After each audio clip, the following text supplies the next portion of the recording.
सभी जानते हैं टीआरपी का अर्थ टेलीविज़न रेटिंग पॉइंट्स होता है। टेलीविज़न की जो एडवर्टाइजिंग इंडस्ट्री है उसका एस्टिमेट 30 से 40 हज़ार करोड़ के बीच में लगाया जाता है। एंड एडवर्टाइजमेंट के रेट किस प्रकार से फिक्स किए जाएंगे वो टीआरपी के ऊपर निर्भर करता है, कौन से चैनल को किस हिसाब से टीआरपी का रेट, एडवर्टाइजमेंट का रेट मिलेगा।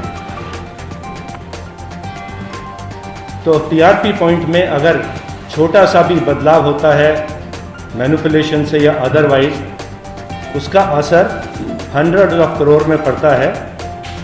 रेवेन्यू पे एडवर्टाइजर से जो पैसा आता है उस पर पड़ता है। कुछ लोगों को उसका फ़ायदा होता है और कुछ लोगों को उसका नुकसान होता है। टीआरपी को मेजर करने के लिए एक BARC नाम की एक एजेंसी है, ऑर्गेनाइजेशन है, जो कि टीआरपी को मेजर करने का काम करती है। इस कार्य के लिए ये बैरोमीटर्स इंस्टॉल करते हैं देश भर में, अलग अलग शहरों में, और देश में, पूरे देश में लगभग 30,000 या उससे थोड़े अधिक बैरोमीटर्स लगाए गए हैं और लगभग 2,000 बैरोमीटर्स मुंबई में इंस्टॉल किए गए हैं टीआरपी को मेजर करने के लिए। बैरोमीटर्स कहाँ इंस्टॉल किए गए हैं ये डेटा कॉन्फिडेंशियल होता है, और ये बैरोमीटर्स को इंस्टॉल और मेंटेनेंस का जो कॉन्ट्रैक्ट है BARC ने एक हंसा नाम की कंपनी को दिया गया था। इन्वेस्टिगेशन के दौरान ये बात सामने आई कि कुछ एक्स एम्प्लॉयज़ हंसा के, जो कि BARC के साथ काम करते हैं, वो इस डेटा को कॉम्प्रोमाइज़ कर रहे थे, टेलीविज़न चैनल से शेयर कर रहे थे, और शेयर करने के बाद उन हाउस होल्ड्स को जिनका डेटा दिया जा रहा था पैसा देकर टीआरपी को मैनिपुलेट करने का कार्य किया जा रहा था।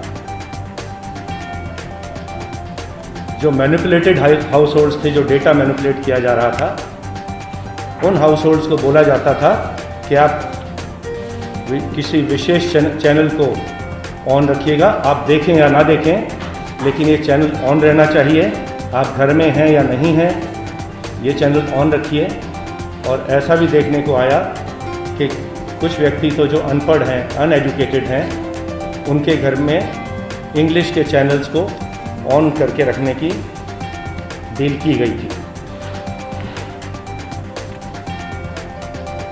एक पहले हमने हंसा का एम्प्लॉय पहले अरेस्ट किया, एक्स एम्प्लॉय, और उससे जानकारी मालूम पड़ी कि इस प्रकार के उसके और भी कुछ साथी थे जो हंसा के लिए काम करते थे, BARC के लिए काम करते थे। 2 व्यक्तियों का अरेस्ट करके कोर्ट में प्रोड्यूस किया गया। उनकी हमको कस्टडी 9 अक्टूबर तक मिल चुकी है, और उनके कुछ साथी हम उनको ढूंढ रहे हैं। कुछ मुंबई में हैं, कुछ मुंबई से बाहर भी हो सकते हैं। तो ये कार्य करते थे, इन चैनल्स के बिहाफ पे ये लोग जाकर हाउस होल्ड्स को पैसा देते थे पर मंथ के हिसाब से, और कुछ चैनल्स को कॉन्स्टेंटली अपने घर में ऑपरेट करने के लिए मैनिपुलेट किया जा रहा था।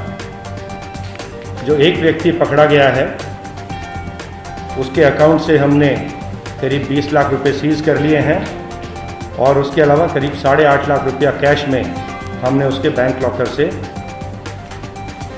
भी जब्त कर लिया है।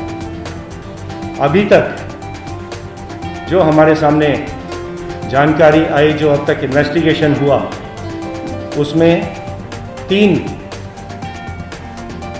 ऐसी आइडेंटिटीज़ हैं या 3 ऐसे चैनल्स कहूँगा जिनके बारे में हमको जानकारी प्राप्त हुई है, एविडेंस प्राप्त हुई है। 2 तो छोटे चैनल थे, एक तो फक्त मराठी और दूसरा बॉक्स सिनेमा। आई रिपीट, फक्त मराठी एंड बॉक्स सिनेमा, इनके जो ओनर्स हैं उनको आज कस्टडी में ले लिया गया है, अरेस्ट कर लिया गया है। जो गुनाह दाखिल किया गया था BARC की या हंसा की कंप्लेंट पर, वो था क्रिमिनल ब्रीच ऑफ ट्रस्ट का एंड चीटिंग का, 409 and 420 of Indian penal code. Complainant था, जैसे मैंने आपको बताया, हंसा नाम की एजेंसी है जो बीआरसी के लिए काम करती है।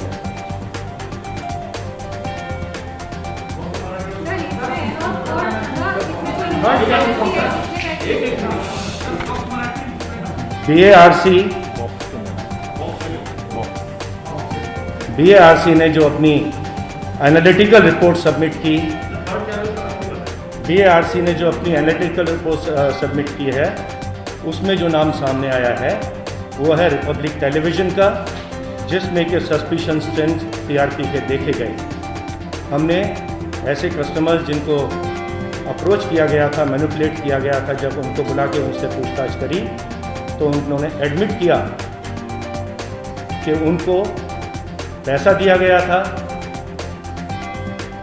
ये विशेष चैनल को ऑपरेट करने के लिए। ऐसे कुछ व्यक्तियों को लाके उनके बयान नोट किए गए हैं, उन्होंने कंफर्म किया है और इसमें आगे की कार्रवाई की जा रही है। जैसे मैंने आपको बताया, 2 चैनल के ओनर्स, फक्त मराठी एंड बॉक्स सिनेमा के ओनर्स को ऑलरेडी अरेस्ट कर लिया गया है और अब हमारे जो गुने की इन्वेस्टिगेशन में जो अब सामने आ रहे हैं, वो रिपब्लिक टीवी के वहाँ काम करने वाले लोग या उस कंपनी के डायरेक्टर्स या प्रोमोटर्स इन्वॉल्व होने के चांसेस हैं। आगे का इन्वेस्टिगेशन उसके हिसाब से रिपब्लिक टेलीविज़न के डायरेक्टर्स, प्रोमोटर्स या बाकी जो लोग इसमें इन्वॉल्व हैं उनके खिलाफ आगे का इन्वेस्टिगेशन किया जा रहा है।